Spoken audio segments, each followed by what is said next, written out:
Suspense. Among wine stewards, the men who are responsible for the wine selections in the cellars of famous hotels and restaurants, the choice is Cresta, Blanca, Cresta, Blanca, Cresta Blanca. Yes, with professional hosts who know how to please the palates of America's most discriminating guests, Cresta Blanca California wines richly bespeak gracious hospitality. So compliment your guests by serving the best. For distinguished entertaining, pour magnificent Cresta Blanca sherry, port, muscatel, or any Cresta Blanca wine. From the finest of the vines, it's Cresta Blanca wine. Shenley's Cresta Blanca Wine Company, Livermore, California. And now, Shenley brings you radio's outstanding theater of thrills. Suspense. Presented by Roma Wines. That's R-O-M-A. Roma Wines for your everyday enjoyment. Tonight, Roma Wines of Fresno, California bring you Mr. Walt Abel in Quiet Desperation, a suspense play produced, edited, and directed for Shenley by William Spear. It was during my lunch hour one day. Funny, I can't even remember the name of the book. Anyway, the sentence was, "The mass of men lead lives of quiet desperation."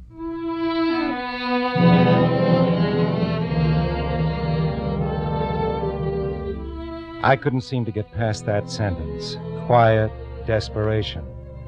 That was me the author was talking about, Homer Bigelow. And suddenly I thought, why should I go on like that? I was desperate, okay, but why should I be quiet? Why shouldn't I do something about it? Get myself out of the rut. All I needed was the right break. It came a lot sooner than I expected.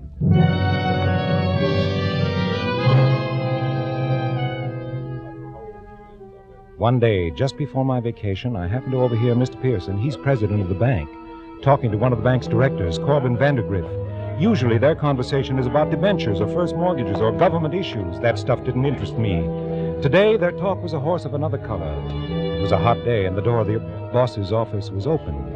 They didn't even know I was alive. I understand she's no great beauty, but it's just as well she doesn't attract too much attention going through customs at both ends. Do you mean to say, Corbin, that a young girl is willing to take the risk of violating her country's currency controls? Evidently. Of course, she feels exactly as the father does, that they should be free over there to spend their own money wherever they choose. Mm-hmm. Old Vale would break every law they've written there just for the satisfaction of knowing he's outwitted them.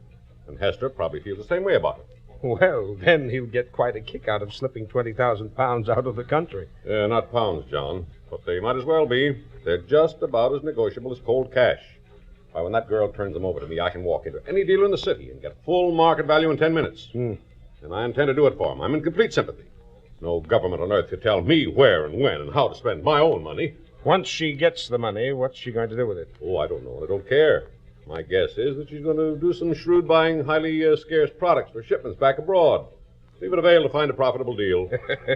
When is she arriving? Monday on the Elizabeth. I've engaged a suite for her at the Ambassador. Good. I wrote them that I'd meet her at the boat, take her to the hotel, get the negotiables, and exchange them for her. Mm-hmm. That afternoon, she can throw the dollars out the window for all that matters to me. My duty will be over. Well, aren't you going to entertain her while she's here? See that she has a good time? Entertain her? I should say not. What? I don't even know the girl. Besides, I'm a little too old for that sort of thing. Oh, come on. You keep it chilly in here. You know, I like it quiet.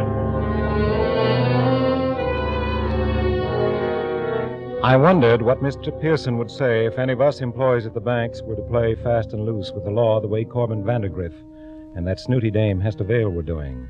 He wouldn't be quite so sympathetic and understanding. You can bet your bottom dollar on that. That kind of skullduggery was labeled strictly for the rich. I should have put the whole thing out of my mind, but somehow I couldn't. 20,000 pounds. $80,000 in American money. I stood there outside Mr. Pearson's office. I was shaken out of my quiet desperation. Somehow, I just stood there dreaming about romance and adventure that you could buy with money. Well, Homer, you all set for your vacation? Oh, yes, sir. Leaving Friday for good old Eel River. My 13th year there. Well, I envy you, son. I won't be going up until September. Then you'll be fishing up at Eel River again this summer. Oh, yes. I wouldn't miss it for anything. I wrote Emil and told him to expect me. We'll be quite a party this year. 5 of us, you know. Say, did I tell you about the trout I caught last year? Yes, the bank president and his lowly employee both went to the same place for their vacations. But what a difference. When he went out fishing, he had 2 guides per man with him to pack and carry, to paddle and cook, to set up camp, to do everything that needed doing. Whereas I had to do everything for myself and by myself. Well, have a good time, Homer. I'll see you when you return. I'll say goodbye now. I won't be back anymore today. Goodbye, sir, and thanks.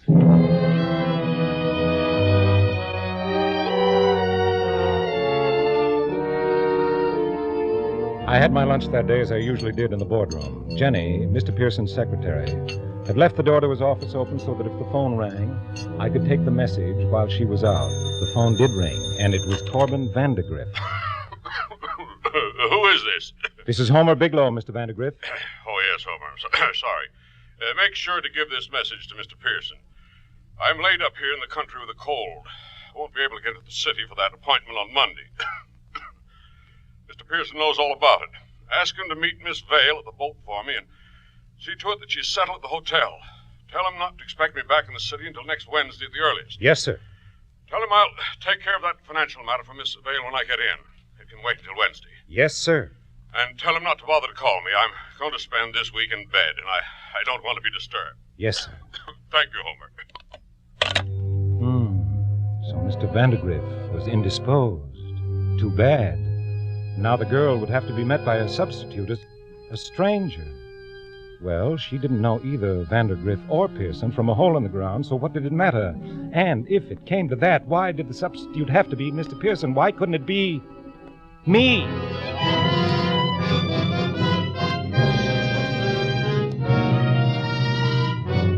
For Suspense, Roma Wines are bringing you Walter Abel in Quiet Desperation. Roma Wines' presentation tonight in radio's outstanding theater of thrills, Suspense.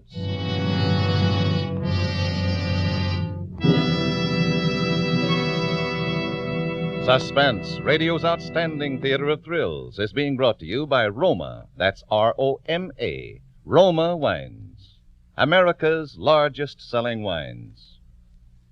Mark Twain once said, "Everybody talks about the weather, but nobody does anything about it." Well, that may have been true in Mark Twain's time, but today it's a different story.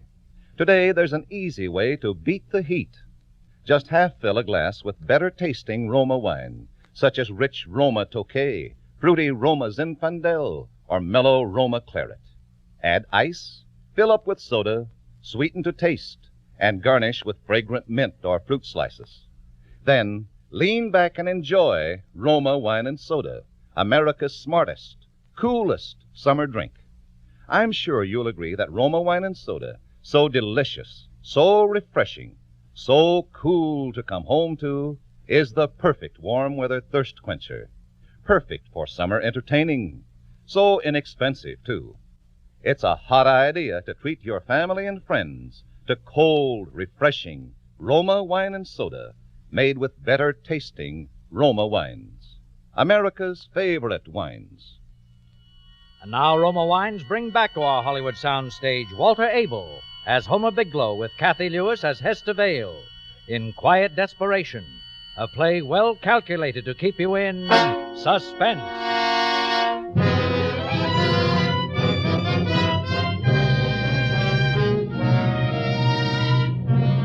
My days of quiet desperation were over. Anyone taking a real close look at me that Friday wouldn't have been sure I had a fever.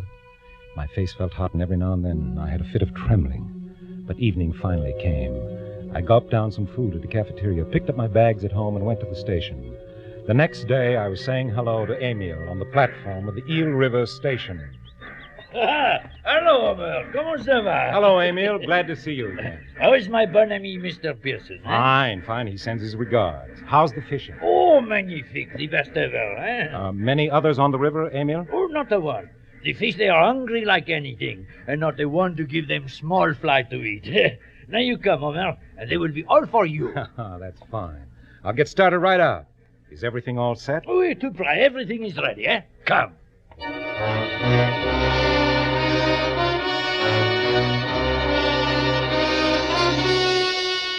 In half an hour, I was at the camp on the shore of Eel River. I had lunch, changed my clothes, put my city clothes into my pack instead of into my suitcase, which I was going to leave in camp. And by 3 o'clock, I was a good 8 miles up Eel River. By 4, I had hidden my canoe and equipment in some bushes along the bank, and dressed again in city clothes, was walking slowly through the woods toward Loudon's Corners 3 miles away. It was a local stop on the railroad just below Eel River, and the train south was due in at 9 that night. I had plenty of time to catch it and make the transfer at Boston for the night train to New York. In the Boston station, I bought a cheap suitcase and a couple of shirts, and when the train dropped me at Grand Central early Sunday morning, I went straight to the 49th Street Hotel, which was just a couple of blocks from the Ambassador. I scrawled the name Henry Smith in the register and was shown to my room. I had a whole day and a night to wait. And for once, with all that time on my hands, I didn't read a book.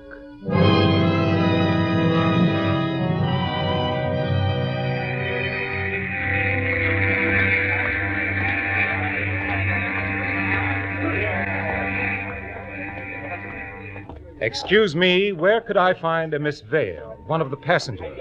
What name? Hester Vale. Vale, look over there by the V's. If she hasn't gone through, she's probably there. Thank you. Miss Vale? Miss Vale? Over here. Good morning, Miss Vale. I'm... You're Mr. Vandergrift. That's right. So good of you to come. My father promised you'd meet me. Oh, how is your father? Oh, he's very well, thank you. Still growling about Europe's ruin. It's been a beastly nuisance, this waiting. Is there anything I can do to help? Thank you. That chap's finally finished mucking about with my boxes. Think I was an adventuress smuggling something priceless into your country. I've nothing to declare, you know. Came with empty trunks. Expect to fill them up while I'm here. Can't buy a thing in Europe, you know. Europe's a dreadful nightmare. Yes, so I understand. Father wrote you all about it, did he? Foolish of him to write. Mail might have been opened. Oh, no. After all, the war's over. Is it? Well, shall I take you to your hotel? You probably want to rest. Rest? Not at all. I'm scooting out to the shops right off. Oh, you have enough money for shopping? Oh, they allowed me £100. I still have most of it. That'll do for a starter. If they'd only known about, you know. Yes, if you'd care to turn over the contraband, I could see about converting it into dollars for you. Contraband, eh? Spies and all that sort of thing. That describes it exactly. It's very nice. But not now. I'll dig them out at the hotel. All right. Is there anything you'd like me to do this evening, or you'd like to do this evening? Well, oh, dear, I don't want to impose on your time. Oh, you're not imposing. It's a pleasure. Well, I'd like to see a play. One of your bright American musicals, if possible. Well, I think that can be arranged. Well. Suppose I call for you at 7. We can have dinner and then go to the theater. That's splendid. It's frightfully kind of you. Forget it. I haven't seen a musical myself. Well, not for a long time, anyway.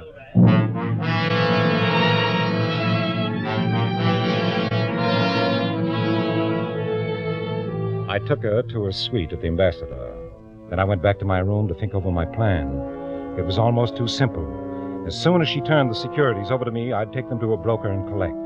Then I'd catch the night train back to Loudon's Corner, then through the woods to Eel River. By tomorrow afternoon, I'd be in my canoe again as if nothing had happened. A few days after that, the canoe would come drifting down the river wrong side up, and my stuff would be found floating in a quiet backwater. Under another name, I'd go out west. With $80,000, I'd never have to go back to that old life of quiet desperation. No, sir, I was through with that forever. As for the man who posed as Corbin Vandergrift, he'd never be found, and no one would ever connect him with the Homer Bigelow who was drowned on a fishing trip in the swift waters of Eel River 250 miles away.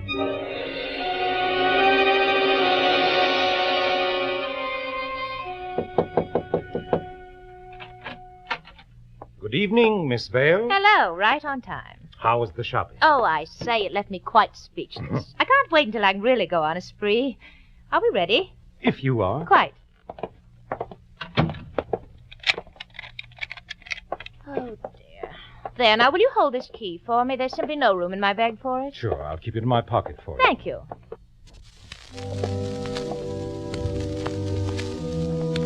I picked a quiet little restaurant where I was sure I wouldn't meet anyone who knew me. The theater was going to be an ordeal, all those people, but that couldn't be helped. I had to play my part until she handed over those securities. I couldn't afford to look too anxious about them either, but I needn't have worried. While we were waiting for the dessert, she opened her bag and pulled out a package of about a dozen small envelopes, different sizes and different shapes. Here you are, Mr. Vandergrift. Take good care of them. Are these? They are. I put them in my inside pocket.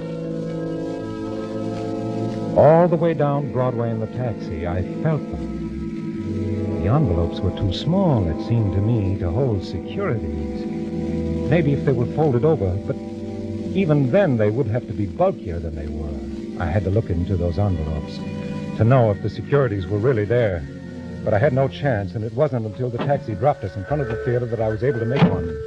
Well, here we are. Miss Vale, I wonder if you'd mind seeing the show alone. Oh, dear. I don't know what did it to me, but I've suddenly gotten a terrific headache. Oh, that is too bad. Oh, it'll be all right. I just thought the music and the excitement wouldn't help much. No, I should think not. Suppose you take me back to the hotel, and then you can go right home. But wouldn't you like to see the show by yourself? Oh. You could, you know, and then take a taxi back to the Ambassador. Yes, I suppose I could. Well, I should hate to think a headache of mine spoiled your whole evening. Here, take the tickets and go on in. Well, thank you, I will. I'm dreadfully sorry you have to miss it. Oh, I'll make up for it another time, Miss Vale. There are plenty of musicals you'll want to see. You'll be sure to take something for that headache now, won't you? I will. Thanks a lot for being so considerate. Good night, Miss Vale. Have a good time. Oh, I'm sure to. Good night, Mr. Vandergrift.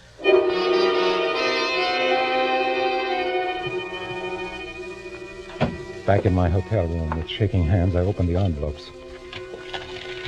They were nothing but letters from her friends, sent to her from different parts of the world, not a single security in any of them. Could it have been a mistake?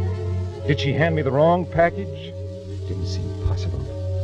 Maybe she suspected something was wrong and played a trick on me. I was sweating and reached for my handkerchief, and that's when I felt her hotel key still in my pocket. I threw the package of letters into my suitcase and walked over to the Ambassador, two blocks away. Her key opened the door, and I was alone in her suite. I had until at least 11:30, 2.5 hours. I took my time about it, making sure to put everything back exactly as I found it. I searched her baggage, the bureau, the drawers, the closet, every conceivable place, even under the rugs, and found exactly nothing. She had them on her then. I turned the light off and went into the bedroom to wait. Soon after 11:30, I heard the outer door open.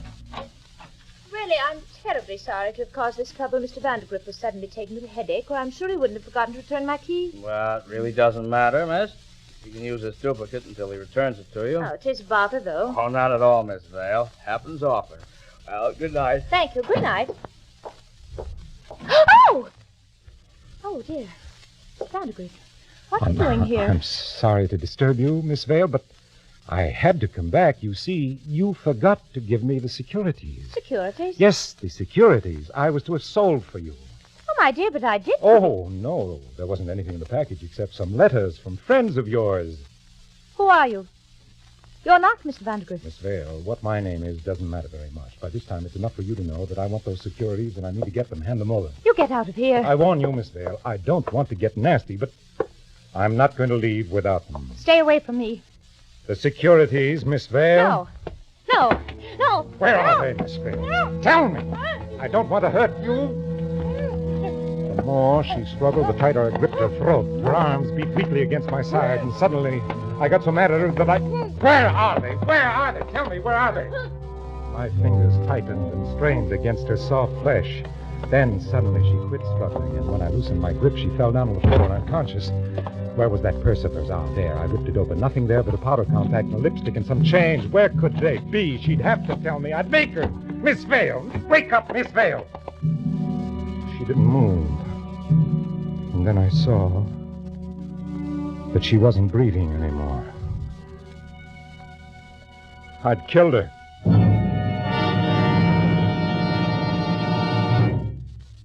I never meant to kill the girl.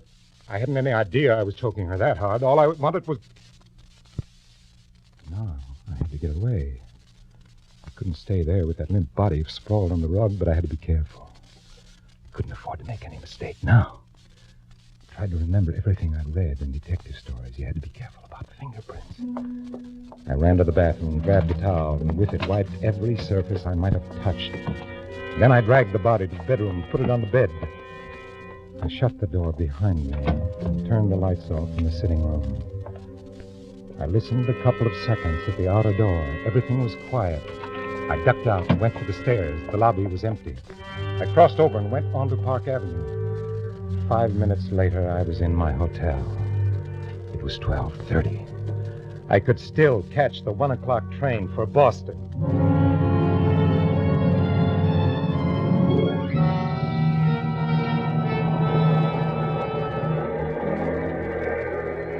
Fine mess I'd made. The best thing that could happen to me now, mind you, the best thing would be to get back home to the boarding house, to the bank, to that horrible, hopeless rut I tried to get away from. That was the best I had to look forward to. The worst, I didn't even have the courage to think of it. But then, what could they pin on me? If anybody had anything to worry about, it wasn't me. It was Vandegrift. He had the date with her, not I. As far as anybody knew, I didn't know any such person as Hester Vale ever existed.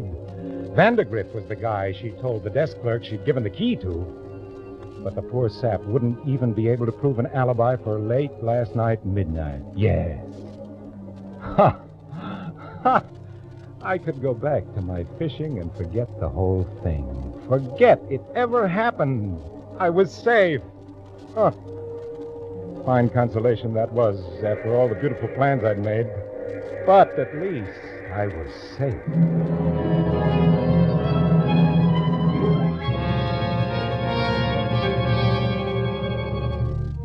In Boston, I checked the new suitcase. I could pick it up on the way home.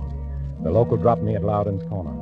By noon, I was sitting over my campfire, having a bite, just like any other fellow out on a fishing trip. 10 days later, on a Saturday morning, I was back at Emil's camp. Ah, why, Mr. Bigelow, how is fishing, huh? Fine, Emil, fine. Oh, you get nice sunburn, huh? Lasts the rest of the year anyway, no? Did I really get that, Brown? Or like berry, huh? Real nice and quiet, no? I have no party fishing before August, when Mr. Pearson come with 4 friends. Yes, I know. He told me. He's some fisherman, Mr. Pearson, who always try for record. But you don't care for record, eh, Mr. Bigelow? You lead the simple, the quiet life. I guess I do. You enjoy it, no? Enjoy it? I try my best. You have other hobby, maybe, huh? No, I don't have any hobbies except reading. Oh, Mr. Pearson and me, we have same hobby. That's why we such good friends. Oh, I didn't know that. Oh, we great one for philately, les timbres, the stamp, you know? Someday I'll show you my collection. It's feel 3 albums, but I have no so good collection like Mr. Pearson. But then I have no so much money. Neither have I. You make joke. Mr. Pearson is very wealthy, I know. But still Emil can give him some stamp once in a while. I have few duplicates. You do me big favor and give them to Mr. Pearson avec mes compliments, eh? What? Oh, sure, I'd be glad to. Ah, bien. Now I drive you to station. Next year you come again, no? Yes, I'll come again.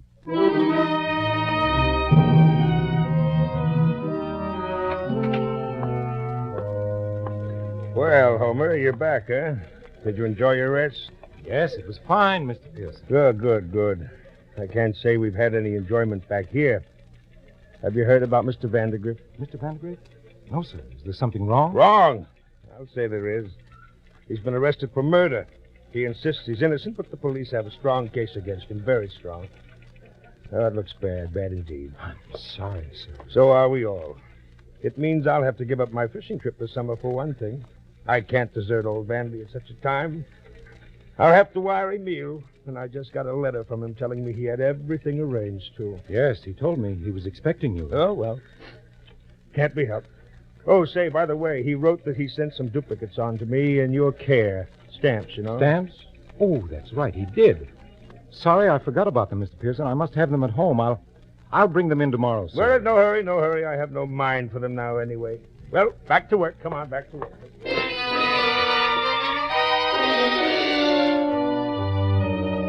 That night I looked for the stamps, but I couldn't find them. How I ever managed to lose them, I'll never know. Now I'd have to explain to Mr. Pearson. No, I wouldn't have to explain. I still had those letters, her letters. They were from foreign countries. I'd take the stamps from those envelopes and give them to Mr. Pearson. He'd never know the difference. I knew how fussy he could get about a little thing like lost stamps. Rather than get him started on a lecture, I got out the package of letters, cut the stamps off, and then burned the letters and the envelopes. The next day... Yes? Here are those stamps, sir. I found them at home, all right. Oh, well, just put them on the desk, Homer. Thank you very much. Oh, don't mention it, Mr. Pearson.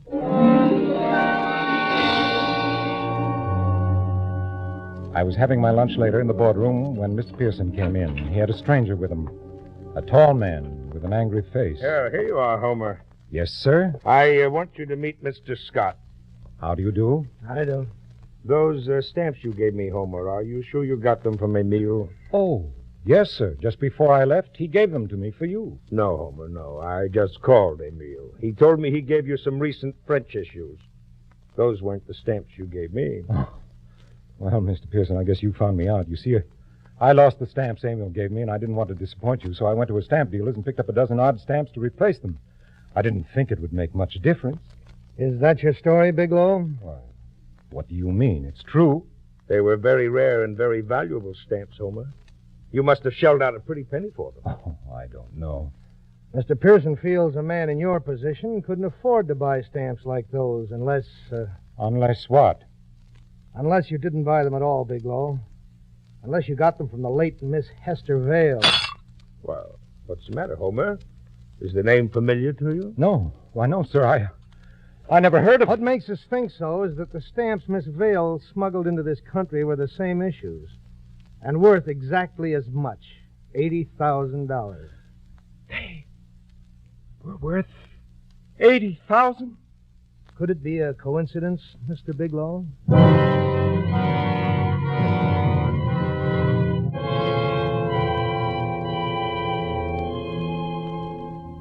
Quiet desperation.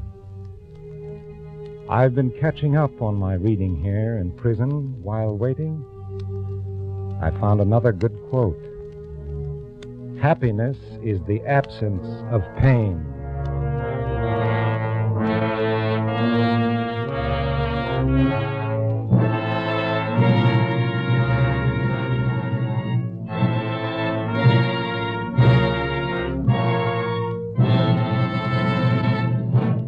Suspense. Quiet Desperation, starring Walter Abel and presented by Roma Wines. That's R-O-M-A, Roma Wines. Those better tasting wines selected for your pleasure from the world's greatest reserves of fine wines.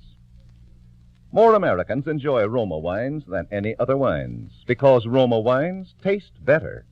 To create this better taste, Roma begins with natural juices, gently pressed from California's choicest grapes.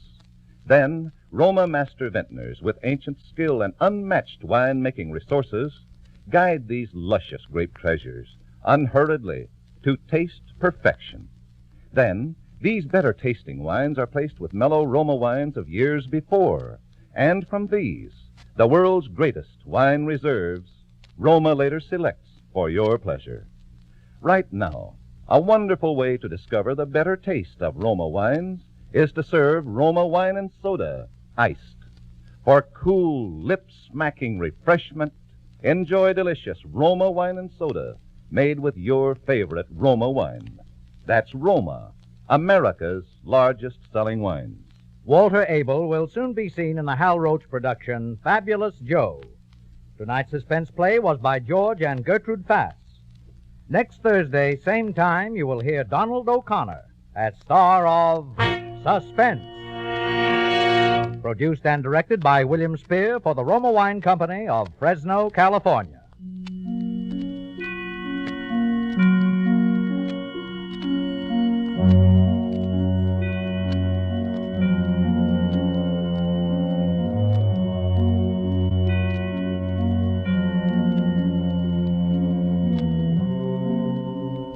In the coming weeks, Suspense will present such stars as Edmund O'Brien, John Lund, Floyd Nolan, and others.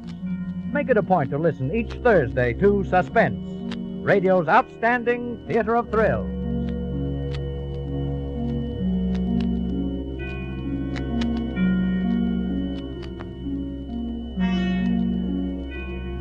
This is CBS, the Columbia Broadcasting System.